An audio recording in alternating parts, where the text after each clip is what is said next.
भारत के प्रधानमंत्री, हम सबके नेता, भारत माता की स्वागत है भी स्वागत है, स्वागत है भी स्वागत है, स्वागत है भी स्वागत है।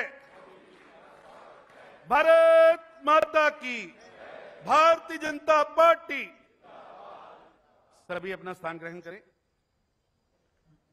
विश्व के सबसे बड़े नेता, गरीबों के मसीहा, जिन्होंने अपने 8 वर्ष के कार्यकाल में देश के गरीबों के जीवन में बहुत बड़ा परिवर्तन लाने का प्रयास करके दिखाया है और विश्व में भारत का नाम रोशन किया है। हम सब के नेता, भारत के प्रधानमंत्री श्री नरेंद्र मोदी जी आज राष्ट्रीय पदाधिकारियों की बैठक में आए हैं। मैं भारतीय जनता पार्टी के सभी प्रतिनिधियों की ओर से उनका स्वागत करता हूं।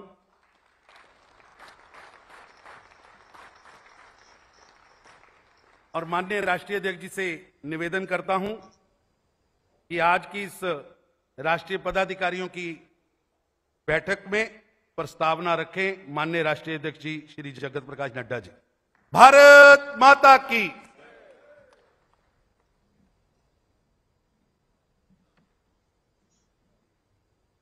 सभी बोले भारत माता की, भारत माता की। आज के इस राष्ट्रीय पदाधिकारी बैठक में हम सबके बीच में उपस्थित भारत के यशस्वी प्रधानमंत्री सम्मानीय श्री नरेंद्र मोदी जी, हमारे सभी राष्ट्रीय पदाधिकारी, हमारे सभी प्रदेश के अध्यक्ष और संगठन महामंत्री और यहाँ इस कार्यक्रम में उपस्थित मीडिया के सभी साथीगण, यह हम सबका सौभाग्य है कि आज आदरणीय प्रधानमंत्री जी राष्ट्रीय पदाधिकारी बैठक के उद्घाटन सत्र में हम सबका मार्गदर्शन करने वाले हैं।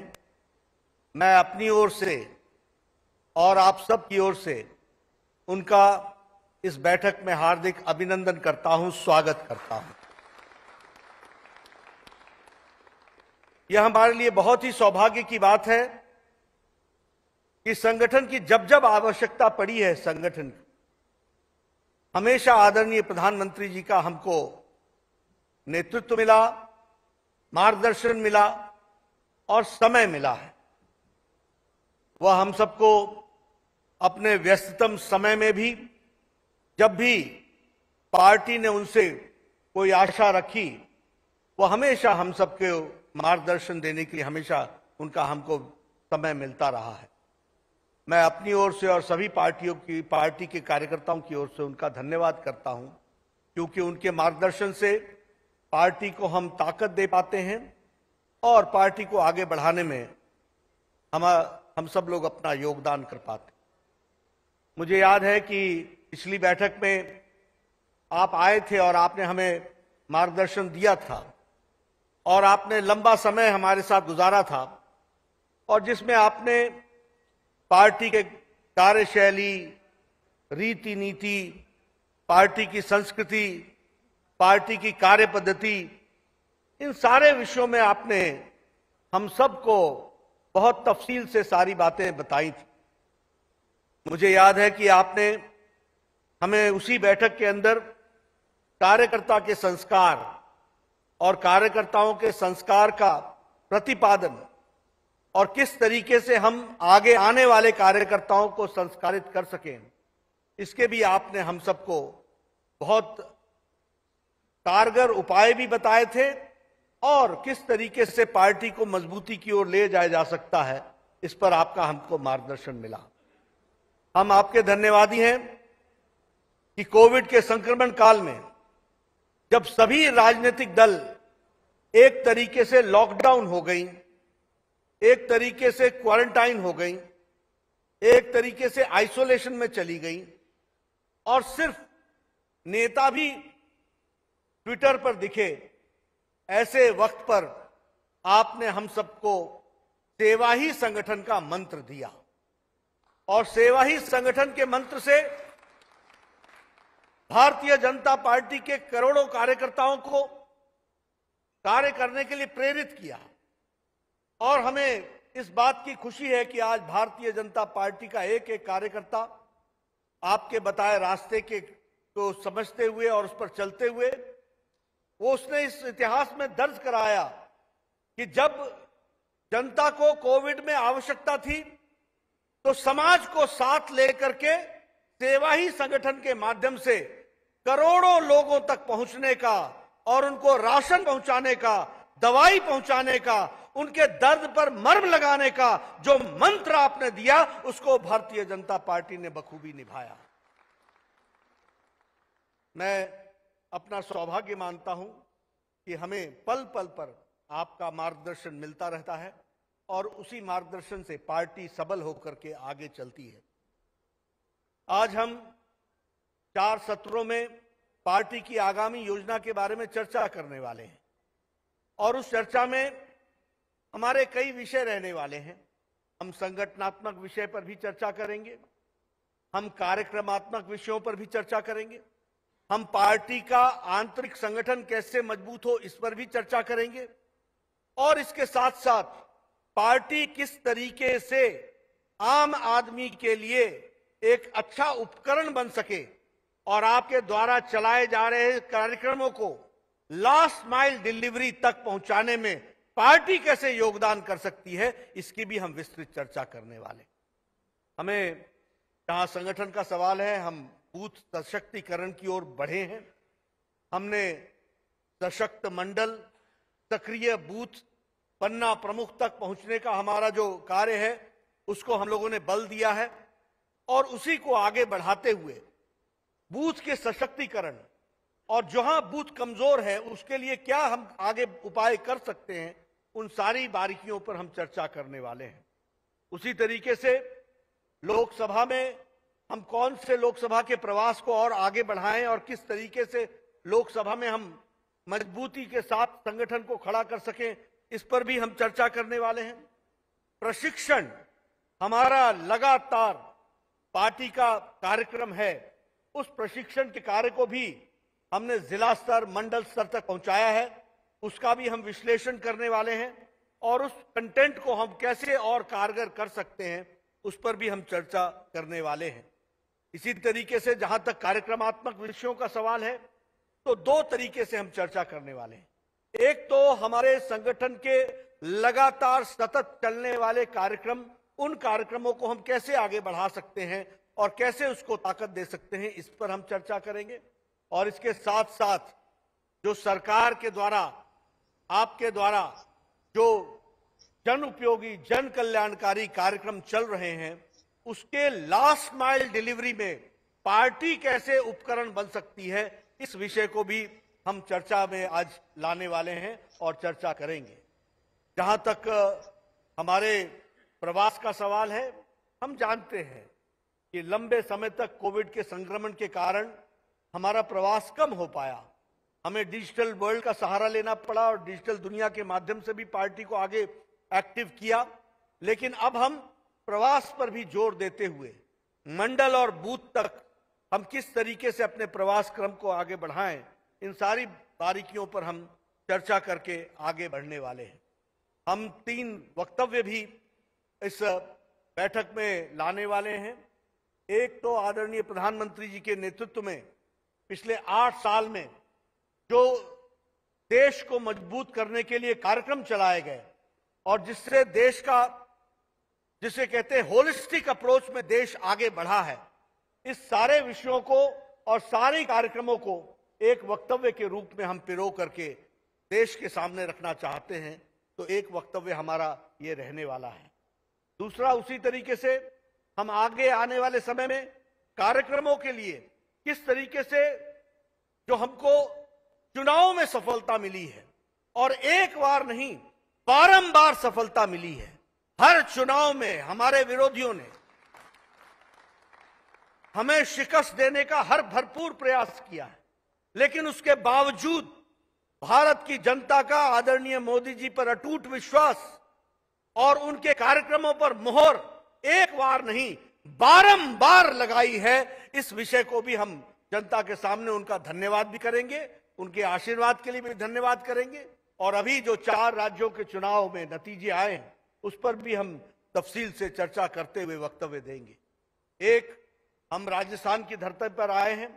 राजस्थान का अपना गौरव है, राजस्थान का अपना वैलर है और जिसे कहते हैं देशभक्तों की भूमि, ये धर्म भूमि, कर्म भूमि, यह भूमि आज गहलोत सरकार में जिस तरीके से कुशासन चल रहा है और जिस तरीके से राजस्थान का नाम उनके गहलोत सरकार के कुशासन के कारण बदनाम हो रहा है, इस विषय के लिए भी भारतीय जनता पार्टी एक उपकरण के रूप में विपक्ष की भूमिका निभाते हुए ऐसी सरकार के कारनामों को उजागर करते हुए और उनको आगे बताते हुए यहां भारतीय जनता पार्टी का कमल खिले, इसके लिए भी हम इस प्रण को लेकर के आगे चलेंगे। इस तरीके से हम बड़े विस्तृत रूप से दिन भर में कार्यक्रमों को करने वाले हैं। आदरणीय प्रधानमंत्री जी का हम सबको हमेशा मार्गदर्शन मिलता रहा है और आज भी हमको उनका मार्गदर्शन मिलेगा। मैं आपके और प्रधानमंत्री जी के बीच में ज्यादा देर न रखता हुआ मैं आदरणीय प्रधानमंत्री जी को आमंत्रित करता हूं कि वह हम सबका मार्गदर्शन करें और उनको मैं विश्वास दिलाता हूं कि भारतीय जनता पार्टी का एक एक कार्यकर्ता जो आप मार्गदर्शन देंगे उसको अक्षरशः धरती पर उसको लागू करेगा। इन्हीं शब्दों के साथ मैं आदरणीय प्रधानमंत्री जी को निवेदन करता हूं कि वह हम सबका मार्गदर्शन करें। आदरणीय प्रधानमंत्री।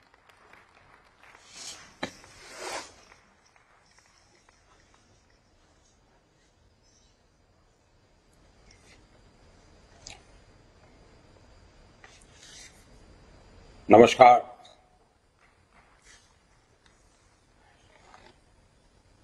भारतीय जनता पार्टी की राष्ट्रीय पदाधिकारी बैठक में उपस्थित भारतीय जनता पार्टी के सभी साथियों,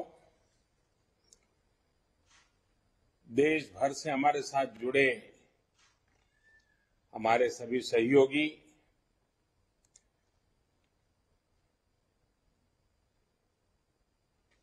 सबसे पहले तो मैं देश के कोने कोने में मातृभूमि की सेवा में लगे हुए, जन जन के कल्याण में खप रहे भाजपा के कोटि कोटि कार्यकर्ताओं का अभिनंदन करता हूं।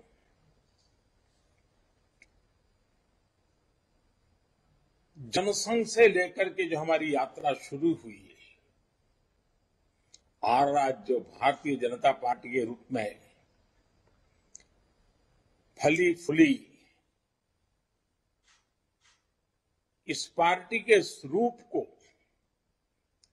उसके स्वरूप को, उसके विस्तार को देखते हैं तो गर्व तो होता ही है, लेकिन इसके निर्माण में खुद को खपाने वाले पार्टी के सभी मनुष्यों, सभी विभूतियों, उन सबको मैं आज नमन करता हूं। साथियों, हम राजस्थान की धरती पर हैं। मुझे भी आप सबके बीच में रह करके इस कार्यक्रम में शरीक होने का अवसर मिला होता तो मेरे लिए भी वो प्रेरणा का कारण बनता, ऊर्जा का स्रोत मिलता, क्योंकि जब भी मैं कार्यकर्ताओं से मिला हूं, कार्यकर्ता छोटा हो बड़ा हो, बहुत कुछ जानने को मिलता है, बहुत कुछ बातों के अनेक पहलू समझने को मिलते हैं। कार्यकर्ता के द्वारा जो इन्फॉर्मेशन आती है वो बहुत सटीक इन्फॉर्मेशन आती है और जब मिलते हैं तो खुले मन से काफी कुछ बातें भी होती हैं। तो मेरे मन में तो कसक रह जाएगी कि मैं नहीं पहुंच पाया, लेकिन वर्चुअली आप सबके दर्शन कर रहा हूं, आपसे बात कर रहा हूं। साथियों, राजस्थान की धरती पर है तब हम सबको श्रद्धेय सुंदर सिंह जी भंडारी की याद आना बहुत स्वाभाविक है। आज ये वर्ष श्रद्धेय सुंदर सिंह भंडारी जी की जन्म शताब्दी का भी वर्ष है। हम सब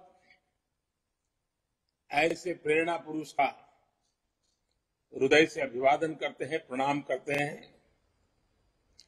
साथियों, राजस्थान की धरती, राजस्थान की बात हो, राजस्थान भारतीय जनता पार्टी की विकास यात्रा की चर्चा हो, तो मैं इस बात को गर्व से कह सकता हूं कि मुझे ऐसे ऐसे दिग्गजों के साथ काम करने का मौका मिला, ऐसे ऐसे दिग्गजों की उंगली पकड़ करके चलने का सौभाग्य मिला, और उन सबका स्मरण आना बहुत स्वाभाविक है। स्वर्गीय भैरव सिंह शेखावत की बात हो, आदरणीय जगदीश प्रसाद माथुर जी का स्मरण आना, भानु कुमार शास्त्री जी, हमारे रघुवीर सिंह कौशल जी, हमारे भंवरलाल शर्मा जी, हमारे गंगाराम कोहली जी, अनगिनत नाम, ऐसे सभी वरिष्ठ जनों की उंगली पकड़ करके चलने का मुझे सौभाग्य मिला है। ये सारे वो लोग हैं जिन्होंने पार्टी को दिशा दिखाई, पार्टी के लिए अपना पूरा जीवन खपा दिया। ऐसे ही अनगिनत समर्पित जीवन का हमें स्मरण होना बहुत स्वाभाविक है।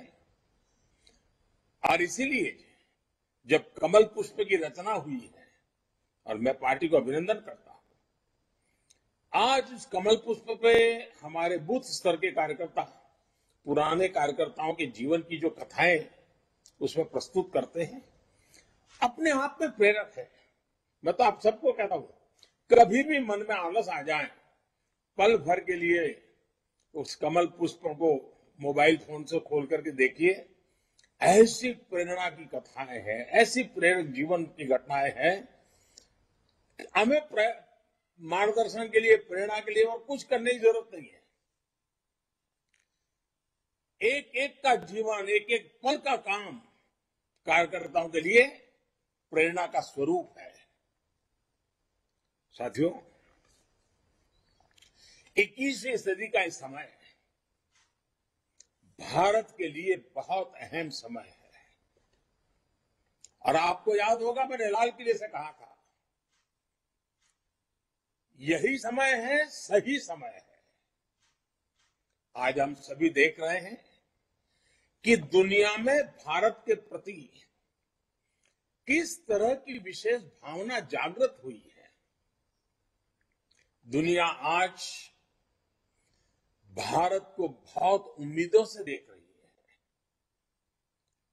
ठीक वैसे ही भारत में भाजपा के प्रति जनता का एक विशेष स्नेह अनुभव हो रहा है। देश की जनता भाजपा को बहुत विश्वास से, बहुत उम्मीद से देख रही है। देश की जनता की आशा आकांक्षा हमारा दायित्व बहुत ज्यादा बढ़ा देती है। आजादी के इस अमृत काल में देश अपने लिए अगले 25 वर्षों के लक्ष्य तय कर रहा है। भाजपा के लिए ये समय है अगले 25 वर्षों के लक्ष्य तय करने का, उनके लिए निरंतर काम करने का। देश के लोगों की जो उम्मीदें हैं, हमें वो पूरी करनी है। देश के सामने जो चुनौतियां हैं, हमें देश के लोगों के साथ मिलकर हर चुनौतियों को पार करना है, परास्त करना है और विजय के संकल्प के साथ आगे बढ़ना है। और हम जानते हैं कि इसका मार्ग क्या है। हमारा दर्शन है पंडित दीनदयाल उपाध्याय का एकात्म मानव दर्शन, अंत्योदय, हमारा चिंतन है डॉक्टर श्यामा प्रसाद मुखर्जी की सांस्कृतिक राष्ट्र नीति। हमारा मंत्र है सबका साथ, सबका विकास, सबका विश्वास और सबका प्रयास। साथियों, मैं एक अलग तरीके से बात आपको बताना चाहता हूं। अब मान लीजिए, कल्पना कीजिए, किसी गंभीर बीमारी से पीड़ित व्यक्ति जब लंबे उपचार के बाद भी ठीक नहीं होता तो बीमारी को ही अपनी नियति मान लेता है। वो बीमारी से बनी उन परिस्थितियों को स्वीकार कर लेता है, उसमें जीना सीख लेता है। वो सोचता है कि किसी भी तरह चलो भाई दिन कट जाए। व्यक्ति के जीवन में ऐसा होता है ना, कभी कभी राष्ट्र के जीवन में भी ऐसा होता है। हमारे देश में भी एक लंबा कालखंड ऐसा रहा जब लोगों की सोच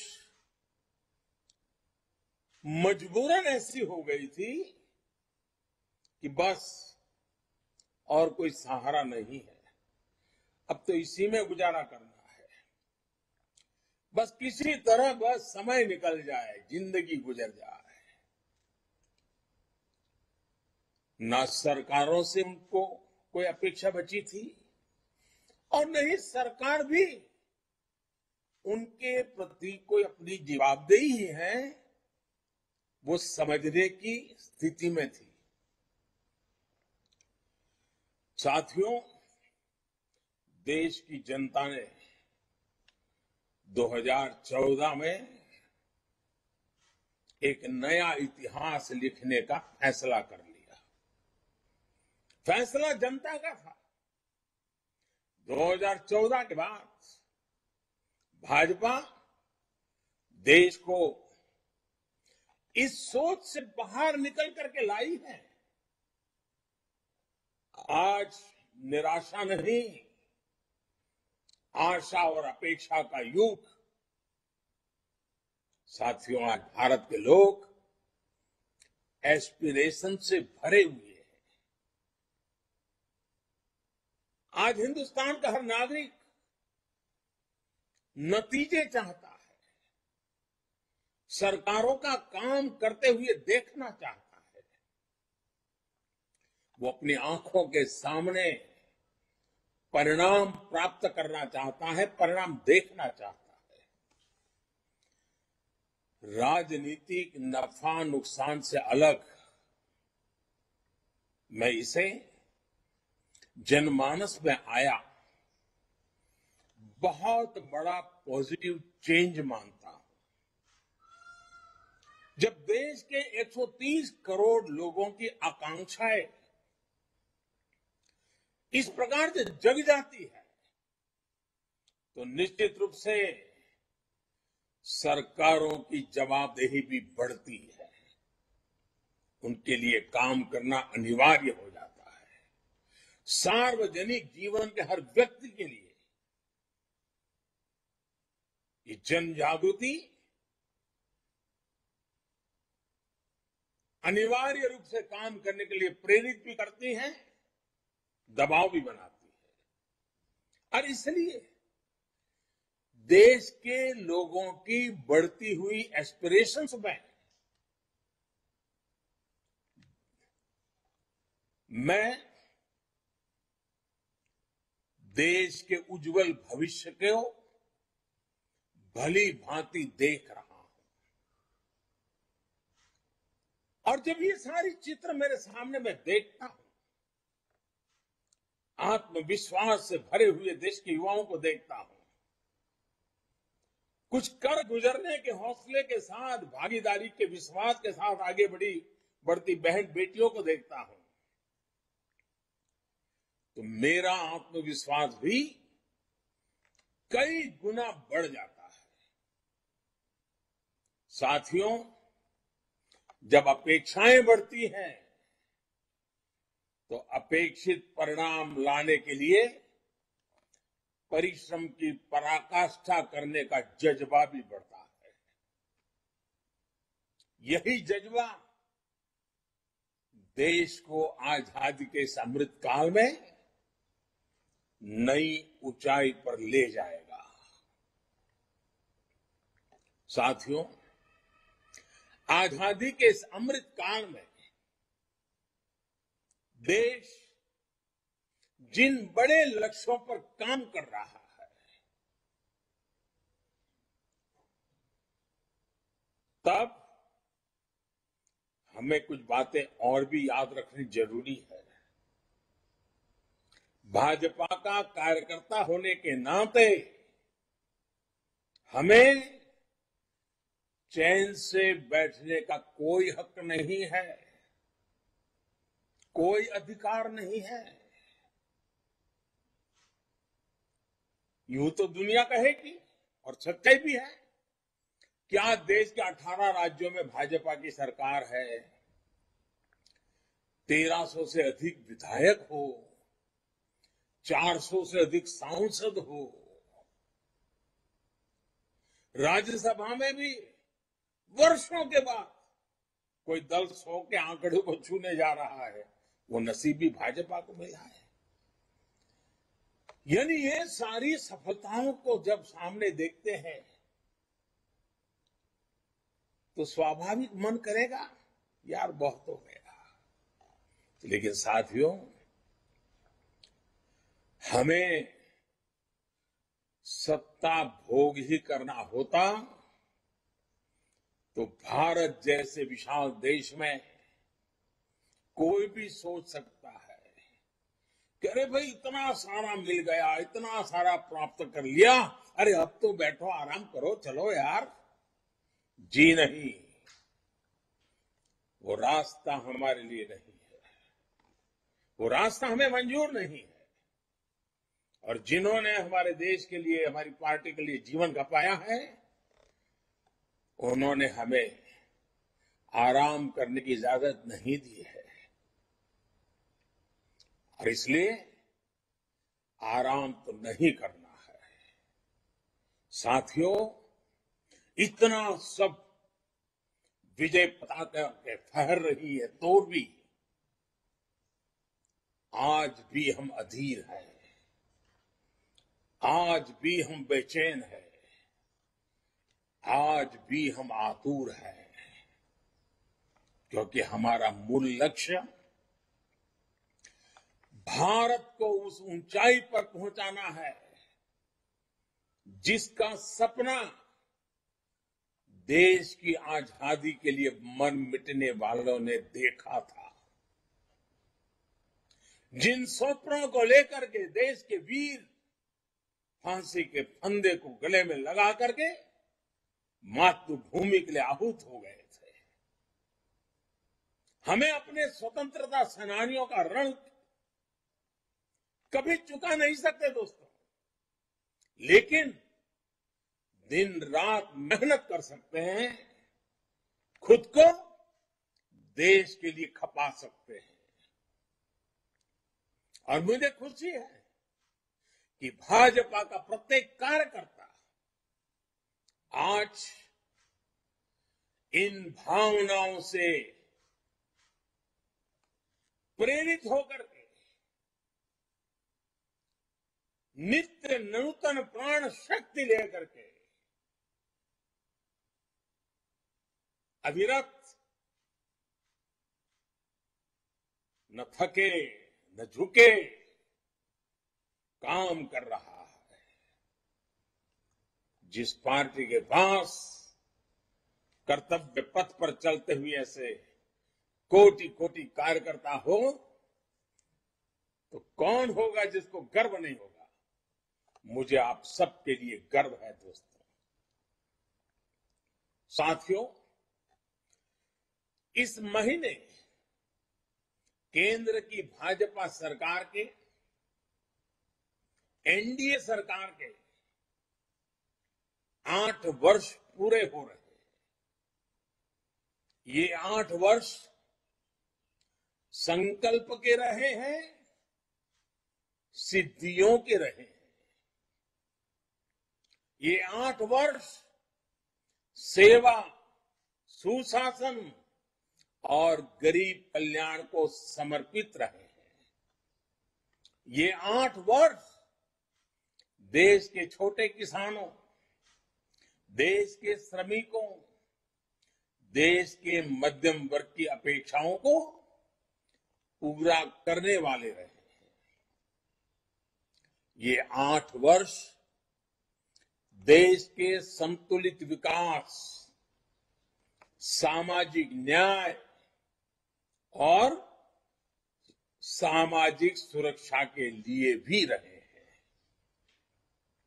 और ये 8 वर्ष देश की माताओं, बहनों, बेटियों के सशक्तिकरण, उनकी गरिमा बढ़ाने के प्रयासों के नाम रहे हैं। साथियों, सरकार पर, सरकार की व्यवस्थाओं पर, सरकार के डिलीवरी मैकेनिज्म पर किसी समय देश का जो भरोसा उठ गया था, 2014 के बाद जनता जनार्दन के आशीर्वाद से भाजपा सरकार उसे वापस लेकर आई है। आज गरीब से गरीब भी ये नहीं सोचता कि ये सरकारी योजना तो सिर्फ सिफारिश वालों के लिए है, जान पहचान वालों के लिए है, जो रुपये पैसे खर्च कर सकता है उनके लिए है। आज वो अपने आसपास लोगों को योजनाओं का लाभ मिलते देख रहा है। वो आज बहुत विश्वास से कहता है कि एक ना एक दिन मुझे भी इस योजना का लाभ अवश्य मिलेगा, और ये बात वो विश्वास से कहता है। और साथियों, इसलिए इस बार आपको याद होगा, मैंने 15 अगस्त को लाल किले से 100% लाभार्थियों तक पहुंचने की बात की थी। काम कठिन है, मैं जानता हूं। देश बहुत विशाल है, जिम्मेवारियां बहुत बड़ी हैं। कई काम है जिसमें राज्य सरकारों पर डिपेंडेंट है, कई काम है जिसमें स्थानीय स्वराज के निकायों पर डिपेंडेंट है। भांति भांति के प्रभाव भी हैं। उसके बावजूद भी साथियों, जब ये ठान लेंगे कि हमें हर लाभार्थी तक पहुंचना है, एक भी व्यक्ति के छूटने की गुंजाइश को समाप्त कर देना है, तो तय लक्ष्य तक जरूर पहुंचेंगे। और इसके लिए मैं लगातार एक बात सरकारी अधिकारियों से, अन्य राज्य सरकारों से करता रहता हूं, सैचुरेशन की बात करता हूं। सैचुरेशन का ये सिर्फ पूर्णता का एक आंकड़ा भर नहीं है, लेकिन जब हम सैचुरेशन की बात करते हैं, सैचुरेशन पर बल देते हैं, तो ये भेदभाव, भाई भतीजावाद, तुष्टीकरण, भ्रष्टाचार के चंगुल से देश को बाहर निकालने का माध्यम है। भारत के सामान्य नागरिक को सरकारी दफ्तरों के चक्कर से मुक्ति दिलाने का जो अभियान बीते 8 साल से देश में चल रहा है, सैचुरेशन का अभियान उसको और सशक्त करेगा।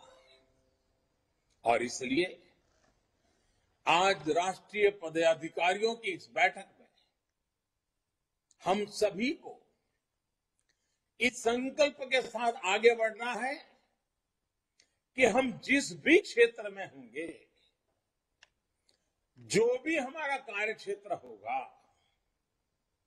वहां कोई भी गरीब, कोई भी हकदार नागरिक योजनाओं के लाभ से वंचित नहीं रहेगा। इसके लिए भाजपा को नए जागरूकता अभियान शुरू करने चाहिए। चुनाव के समय जैसे हम हर बूथ तक जाते हैं, हर परिवार में पहुंचते हैं, उसी स्पिरिट से घर घर जाना है, एक एक नागरिक तक जाना है। हर घर भाजपा, हर गरीब का कल्याण, हमें इसी भावना के साथ लगातार काम करना होगा। आप में से बहुत सारे लोग जानते होंगे, और खास करके जब राजस्थान में आप बैठे हैं तो शायद वहां भी कोई ये कहावत जरूर आपके कान पर पड़ेगी। राजस्थान में अक्सर एक कहावत कही जाती है, अम्बर को तारो हाथ से कोनी टूटे, यानी आसमान का तारा हाथ से नहीं टूटता है। साथियों, ये कहावत अपनी जगह पर सही है, और इसलिए हमें ये भूलना नहीं है कि हमारा लक्ष्य आसमान जितना ऊंचा है, इतनी आसानी से नहीं मिलेगा, लेकिन मेहनत करेंगे तो उसे प्राप्त जरूर करेंगे। साथियों, जिस एक और विषय पर हमें निरंतर कार्य करते रहना है वो है देश में विकासवाद की राजनीति की चौतरफा, चहुं दिशा में स्थापना होनी चाहिए। कोई भी दल हो, उसको भी विकासवाद की राजनीति पर आने के लिए मजबूर करना। साथियों, हम बड़े गर्व से कह सकते हैं कि ये भारतीय जनता पार्टी है जिसने विकासवाद की राजनीति को देश की राजनीति की मुख्य धारा बना दिया है। आज कोई भी चुनाव हो, विकास में विश्वास करने वाले लोग हो या न हो, समाज को तोड़ने की राजनीति करने वाले लोग हो तो भी, शॉर्टकट ढूंढ करके सत्ता पाने के नुस्खे आजमाने वाले लोग हो तो भी, चाहते हो या न चाहते हो, लेकिन चुनाव में हर किसी को विकास के नाम पर बात करनी ही पड़ती है। चुनाव के मैदान में विकास की चर्चा करनी ही पड़ती है। और गर्व है भारतीय जनता पार्टी कि हमने राजनीति को इसकी विकासवाद की धारा के साथ प्रमुख रूप से बल दिया है। लेकिन साथियों, हमें ये भी देख रहे हैं कि जो लोग विकासवाद की राजनीति से बच नहीं सकते, मजबूरन विकासवाद में आना ही पड़ रहा है, तो उन्होंने राजनीति में विकासवाद को भी विकृति के दिशा में धकेल दिया है। ये राजनीतिक दल तत्कालीन लाभ के लिए, फायदे के लिए,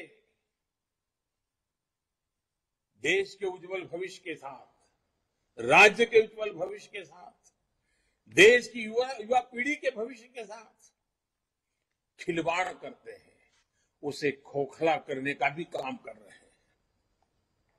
ये राजनीतिक दल अपने स्वार्थ के लिए समाज में जो छोटी मोटी तनाव होते हैं, कुछ कमजोरियां होती हैं, कुछ परसेप्शन होते हैं, उसे ढूंढ करके उसमें जहर डालने का काम करते रहते हैं, उस कमजोरियों पर ही खेलते रहते हैं। कभी जाति के नाम पर, कभी क्षेत्रवाद के नाम पर लोगों को भड़का रहे हैं। साथियों,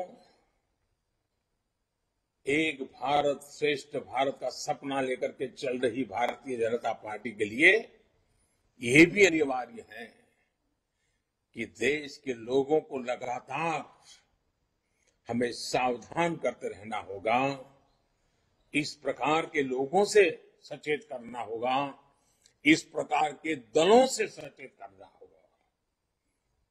साथियों, हमें एक और बात हमेशा याद रखनी है।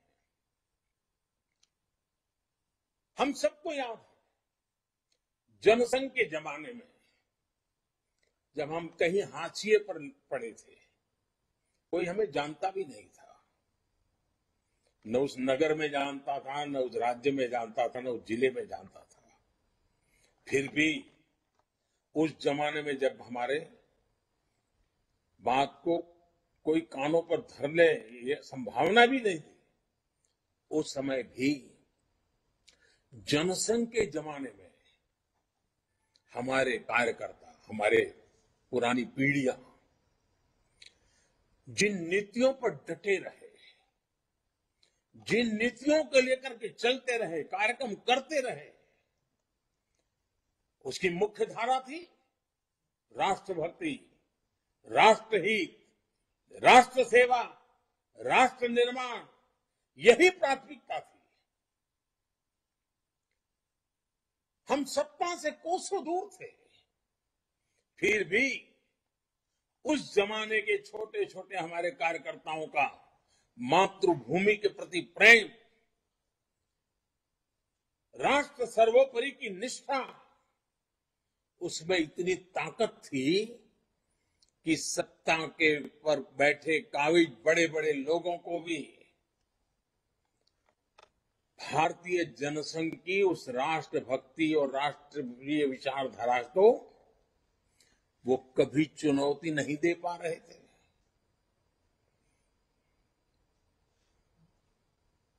जाने अनजाने में भी उसके महत्व को समझना पड़ता था, स्वीकार नहीं करते थे, समझना पड़ता था। और आज भाजपा की नीतियां उसी राष्ट्रभक्ति से प्रेरित होकर विकास पर केंद्रित हुई है, विश्वास पर केंद्रित है। इसलिए साथियों, हमें कभी कोई शॉर्टकट नहीं लेना है। हमें देश हित से जुड़े जो भी बुनियादी विषय हैं, जो कोर इश्यूज हैं, उन्हीं पर आगे बढ़ना है। कदम को दाएं बाएं जाने नहीं देना है, जुबान को इधर उधर फिसलने नहीं देना है। और ये कोर इश्यूज क्या है? गरीब का कल्याण, गरीब का जीवन आसान बनाने के लिए, गरीब को सशक्त करने के लिए हमें लगातार काम करना है। हमें कभी भी भटकना नहीं है। और मैं आपको सतर्क भी करूंगा, आपसे आग्रह भी करूंगा कि आपको विकास से जुड़े मुख्य मुद्दों से भटकाने की लाख कोशिशें होंगी, लेकिन आपको देश के विकास से जुड़े विषयों पर ही टिके रहना है।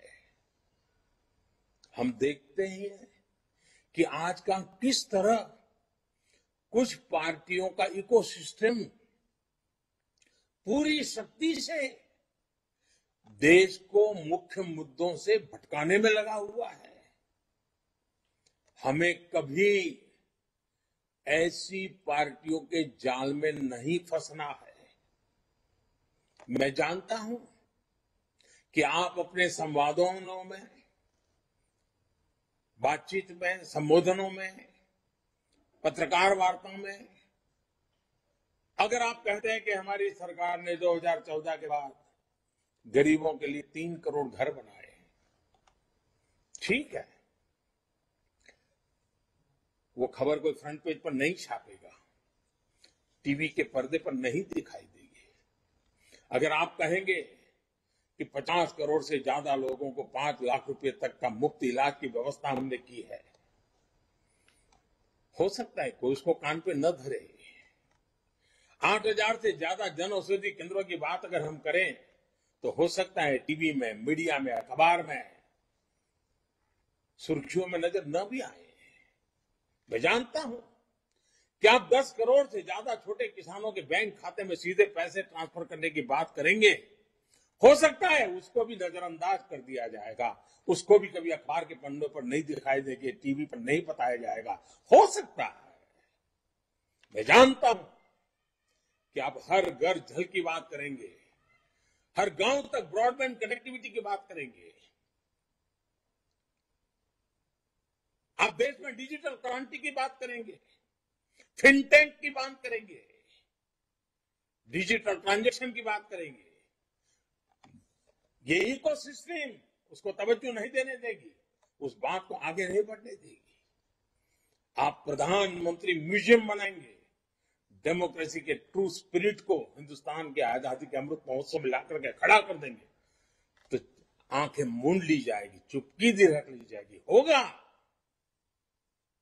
आप जितने भी अच्छे काम कर रहे हो, कोई पब्लिसिटी नहीं मिलेगी, कोई हेडलाइन नहीं बनेगी, टीवी पर वो बात चमकेगी नहीं। लेकिन इन सब के बावजूद भी साथियों, हमें अपने मार्ग पर डटे रहना है, विकास के मुद्दों पर टिके रहना है, देश हित के मुद्दों पर टिके रहना है। कभी न कभी मजबूरन उनको भी इन मुद्दों की सकारात्मक रूप में स्वीकृति देनी ही पड़ेगी। बस हम इस इकोसिस्टम के गब्बारों में उसको एड्रेस करने की कोशिश में न लगे जाए। साथियों, ऐसा करके ही इस अमृत काल में हम देश की राजनीति को पूरी तरह विकास पर केंद्रित कर पाएंगे। साथियों, एक और कोशिश जो हम सबको करनी है, वो है ज्यादा से ज्यादा लोगों को भाजपा से जोड़ने की। करोड़ों की सदस्य संख्या हमारा गर्व बढ़ाती है, लेकिन हमें फिर भी रुकना नहीं है। हर क्षेत्र के लोग, हर समाज के लोग, हर कोई भाजपा को अपना माने, अपने सपनों का प्रतिबिंब भाजपा में देखें, अपने संकल्पों का सामर्थ्य भाजपा में देखें। भारतीय जनता पार्टी ऐसा वटवृक्ष हो, ऐसा गुलदस्ता हो कि समाज के हर व्यक्ति को उसमें अपने सपने नजर आते हो।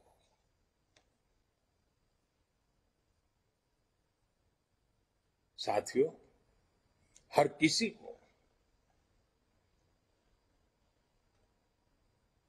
जागरूकता पूर्वक सिर्फ सदस्य ही नहीं बनाने हैं, बल्कि राष्ट्र नीति के पथ पर चलने वाले कर्मठ युवा कार्यकर्ताओं को मंच देना है, अवसर देना है, जिसका राजनीति से कोई लेना देना नहीं रहा होगा। ऐसे परिवारों को भी अवसर देना है।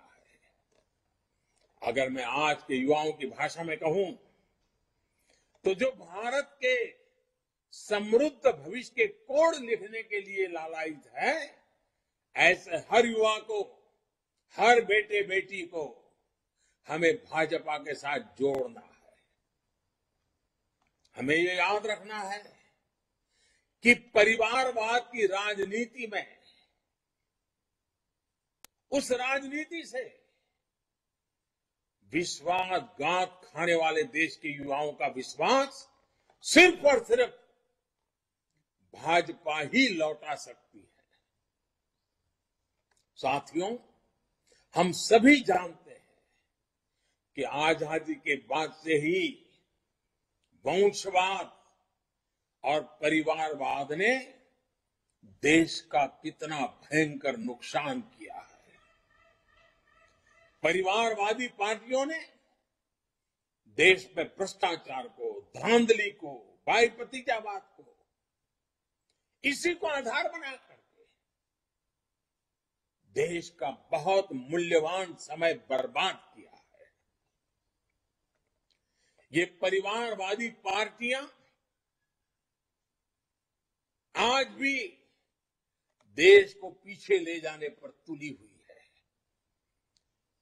उनका सार्वजनिक जीवन परिवार से शुरू होता है, परिवार के लिए चलता है, परिवार के खातिर ही करता है। भाजपा को इन परिवारवादी पार्टियों से निरंतर मुकाबला करना है। लोकतंत्र के लिए यह सबसे घातक परंपरा है।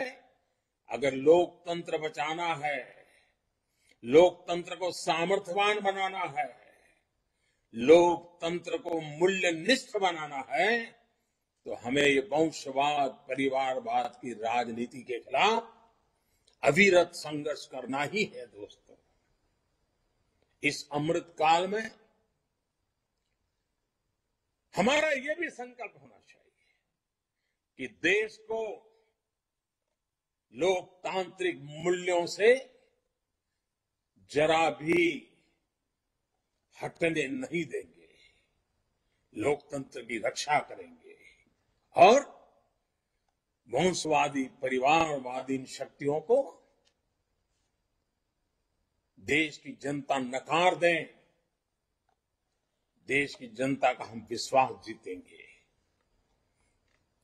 और साथियों, अपने इस प्रयासों में हमें भारतीय जनता पार्टी में लोकतांत्रिक मूल्यों की जो मावजत की है, वो परंपरा है, जो मजबूत नींव है, उसको निरंतर मजबूत करते ही रहना है। साथियों, अटल जी की एक प्रसिद्ध कविता की पंक्तियां है। अटल जी ने लिखा था, काल के कपाल पे लिखता मिटाता हूं, गीत नया गाता हूं। ये अटल जी के व्यक्तित्व के साथ ही भाजपा की इतने वर्षों की तपस्या का सार भी है। साथियों, ये भाजपा है, ये ठहरा हुआ पानी नहीं है। भाजपा निरंतर प्रवाहमान है। हमने एक दल के रूप में खुद को लगातार इवॉल्व किया है। वंशवाद, परिवारवाद के कीचड़ में भी हमने कमल को खिलाया है, जो लोकतंत्र की मूलभूत पंखुड़ियों को प्रकाशित करता है। साथियों, नई चुनौतियों के साथ अपनी नीति, रणनीति हम निरंतर जब भी जरूरत पड़ी देश हित को आवश्यक मान करके हम आधुनिकता की ओर आगे बढ़ते रहे हैं। और आज भाजपा ने सिर्फ नूतन को ही नहीं अपनाया, बल्कि पुरातन से निकले संस्कारों को भी उतना ही सम्मान दिया है। हमने अपने पूर्वजों की ज्ञान शक्ति पर भरोसा किया है। मैं आपको उदाहरण देना चाहता हूं। हम जब जानते हैं कि पूज्य महात्मा गांधी, पूज्य बापू आजाद भारत में स्वावलंबन आधारित नीतियों को देखना चाहते थे, लेकिन दशकों तक सिर्फ गांधी जी का नाम ही लिया गया, काम बिल्कुल उनके विजन के विपरीत किया गया। वो देश में स्वावलंबन चाहते थे, लेकिन भारत को पॉलिसी से लेकर प्रैक्टिस तक विदेशों पर निर्भर बना दिया गया। अब आज देश देख रहा है कि भाजपा सरकारों के समय स्थितियां कैसी तेजी से बदल रही है। आज देश आत्मनिर्भरता के रास्ते पर चल पड़ा है। आज हर भारतीय लोकल के लिए वोकल हो रहा है, स्थानीय उत्पादों पर गर्व कर रहा है। साथियों, ये भाजपा ही है जिसने भारत की सांस्कृतिक और भाषाई विविधता को पहली बार राष्ट्रीय स्वाभिमान से जोड़ा है। नई नेशनल एजुकेशन पॉलिसी में स्थानीय भाषाओं को प्राथमिकता देना हर क्षेत्रीय भाषा के प्रति हमारे कमिटमेंट को दिखाता है। भाजपा भारतीय भाषाओं को भारतीयता की आत्मा मानती है और राष्ट्र के बेहतर भविष्य की कड़ी मानती है।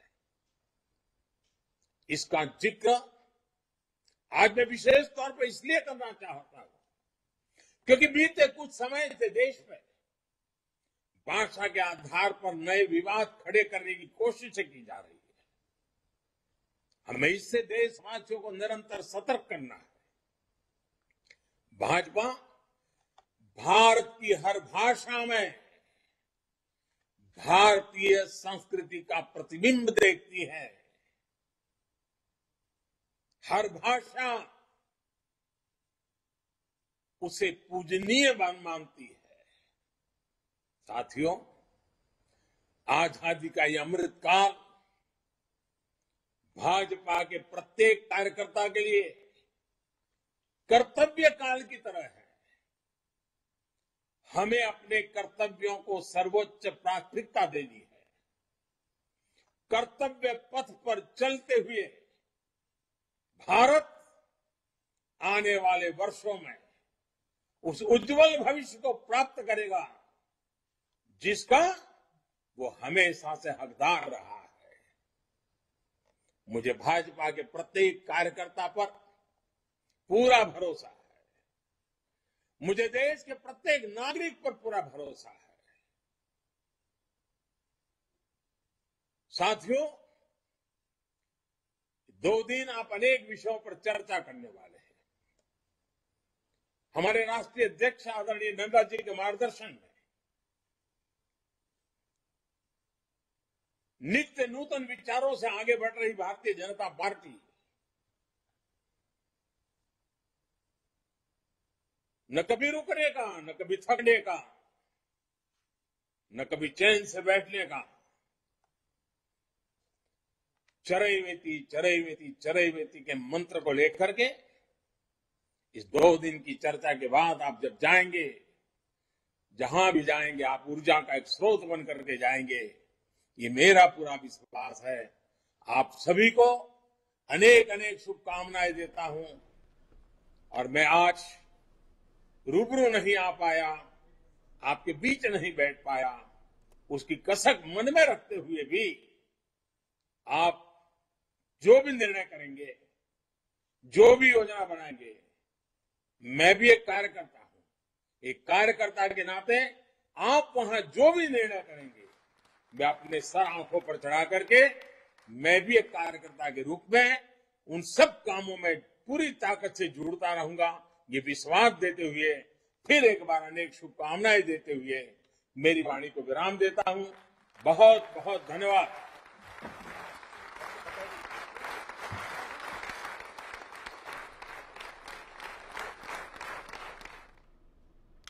तो प्रधानमंत्री नरेंद्र मोदी को आप सुन रहे थे। वो भाजपा के राष्ट्रीय पदाधिकारियों की बैठक को संबोधित कर रहे थे। प्रधानमंत्री ने वंशवाद और परिवारवाद की राजनीति पर भी उन्होंने कटाक्ष